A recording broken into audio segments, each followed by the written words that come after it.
Warm greetings, my dears. How are you today? I'm happy to meet you again on our channel, where we talk about communication and building relationships. Our topic for today is confidence and how to elevate it to a higher level. Generally speaking, the word confidence embodies many definitions, and choosing the best one is always difficult. However, for our convenience, let's focus on my favorite.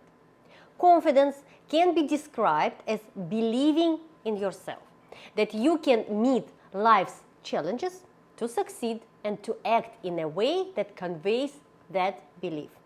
Being confident requires having a realistic sense of your capabilities and feeling secure in that knowledge. That is, when speaking about self-confidence, we are also centering on self-esteem and feelings about ourselves. Even if the whole world screams about how good you are, you won't be able to hear and trust this message if your inner feeling about yourself is underestimated. A person with low self-esteem will always have an eye on others. They can be real people or some significant figures from the past. Low self-esteem goes hand in hand with low energy levels, because not believing in one's self suppresses the vital resources of the body and, as a result, inhibits moving forward. On the contrary, excessive self-esteem detaches a person from reality. Thinking about yourself as great and being great are not the same thing. Therefore, excessive self-esteem generates illusions of self-perfections, which in turn sours development. Because of these, people with excessive self-esteem isolate themselves from others who don't share their opinions and are not embraced by their illusions. Which of these two options do you consider more useful, low or excessive self-esteem? I would like to hear your thoughts here in comments. The fact is that the best stance in such matters is in the middle.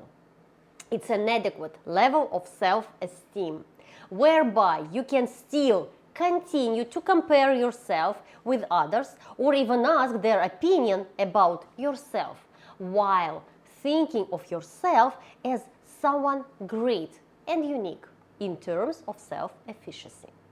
This understanding leads to self-development when you can adapt to other people and be an integral part of social relationships, and at the same time you don't suffer and are not emotionally destroyed with feedback from others.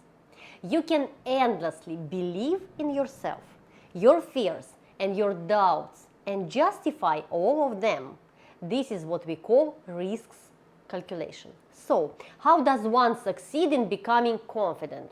To get started, let's take a half full glass of water. Now imagine that this reflects your internal state, which is half full, and that anyone can add anything to it, good or bad. Now let's take another glass of water, which is full to the brim.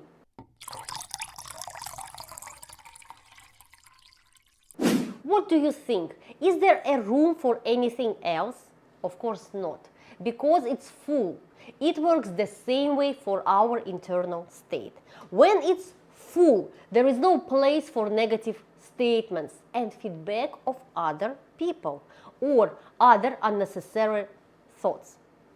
Such a person is self-sufficient, and this is our main goal, to become self-sufficient. It's a common misconception that building self-esteem starts with an examination of our childhood and parental figures.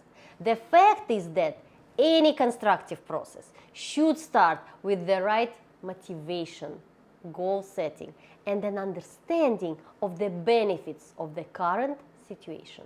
After all, if something is not comfortable, but the person continues to maintain the status quo, there could be some benefit in not changing the situation. Life usually announces why we may need a change, but rarely does it tell us why we continue to hold on to existing problems. As a result, we can talk a lot about how we are going to lose weight, quit smoking, become rich, or develop self-confidence, but in reality, nothing changes. To learn how to set up the right goals and develop effective, non-contradicting intentions for your self-confidence and growth, follow the link in the description.